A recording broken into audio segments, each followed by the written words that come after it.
बात सुनकर स्वामी जी फिर बगीचे के पास गए और कागा को पकड़कर वो मारे।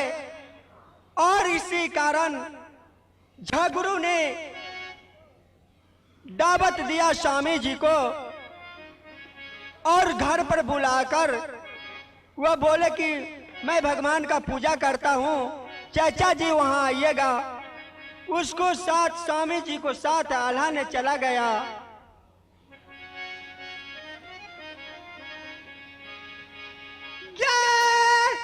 रात गए नौरिया गई दीदी गए नीत भादो के।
काटार मोर स्वामी के।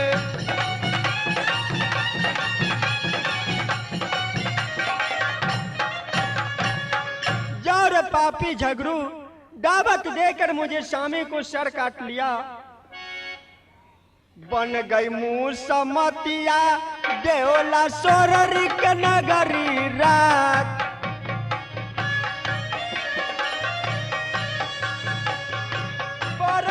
विपतिया बाबू रानी देवला के।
माँ देवला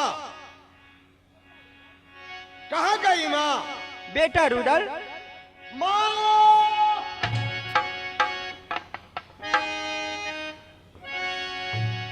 बाबू। माँ क्या हुआ? माँ हाँ बोलो बेटा। आने का कुछ कारण है मैया? क्या कारण है? मैं सबको पिता को देखता हूँ और हमारा पिता कहाँ है? क्या पिताजी कहाँ है? उसे तुम्हें क्या मतलब है? मतलब है जल बताओ माँ। बेटा पिताजी कहाँ है? पिताजी तुम्हें मर गए। पिताजी मर गए? हाँ हाँ। कब मर गए? वो तुम बच्चा था उसी समय मर गए। माँ पिताजी मर गए। कहाँ लाश गे जलाई पिता को, कहमा की आगे नसू का केसरा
ही रजिया अरे जंगी से।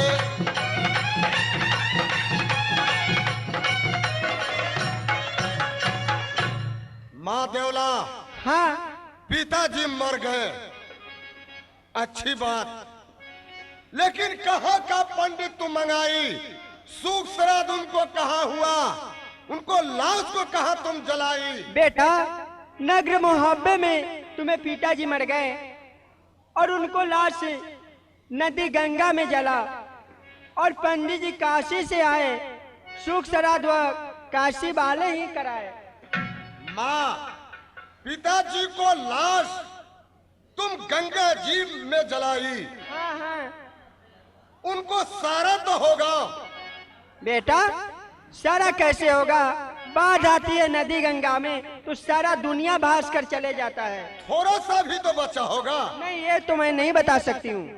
देवनंदन, जंगी महाराज, कोयला भी तो बचा होगा। क्यों नहीं? देवनंदन, चलो गंगा जी में कोयला चुन कर और उसी को पिरी बनाऊंगा ठीक है, और मन से पूजा पिताजी को करेंगे। ठीक है भैया। माँ, तुम जल्द बताओ और नहीं तो देखो।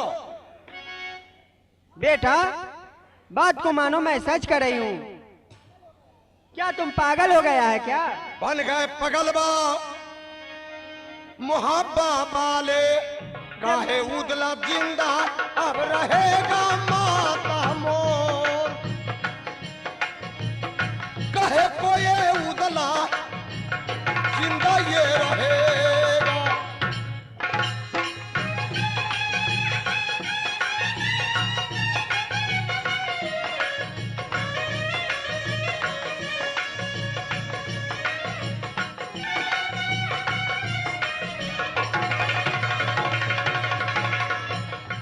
उदल हो सना का हो मोहब्बा के नाते, रुदलिया सना का बाबू न गए मोहब्बा।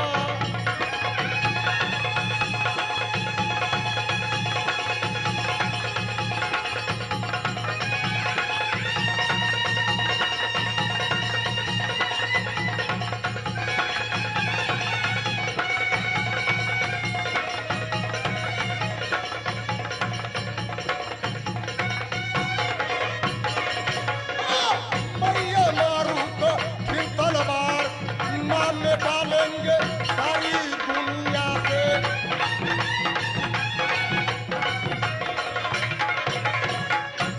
माँ, जल्द बताओ। देवनंदन, कहो माँ। एक पिता की बात कहाँ से लाया ये बताइए, किसको कौन बताया है? ये मामा माहिल बता दिया। क्या माहिल? क्या कहा है? कहा है कि तुम बड़ा बलवान बनता है, तुम्हारा बाप का लाश बरगछ में झूलता है, तुम खोल कर ले आओ तब वीर है तुम। बेटा,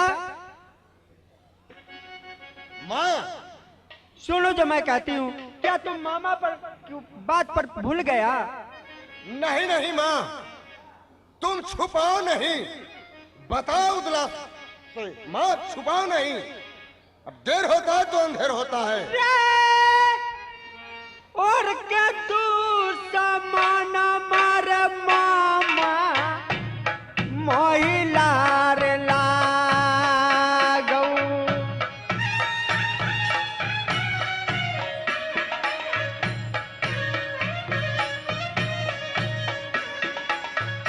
बउआ तोरा उखमत आजुतिया रे चढ़ा। ओ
पिताजी को लाश?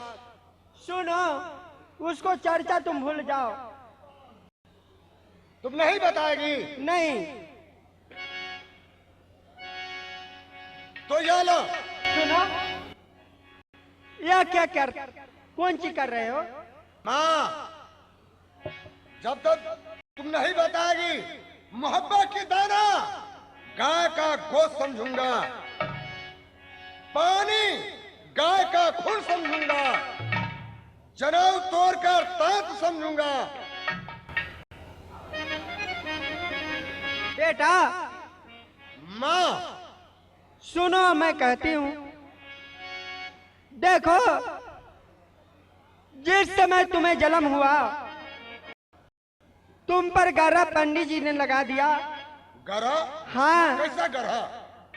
वो बोला पंडित कि भद्या आम 5 ब्राह्मण को खिलाने के लिए यह तुम्हें भाई आला गया बगीचा में और 5 आम तोड़कर लाया। उसको कारण ने झगड़ू से झंझट फंस गया। झंझट फंस गया? हाँ। उसके बाद क्या हुआ? उसको बाद ने झगड़ू दावत दिया और तुम्हें पिताजी गए दावत में, वहां पर झगड़ू ने सर काट लिया। जा जा झगड़ू रे भाला न होगा तो पर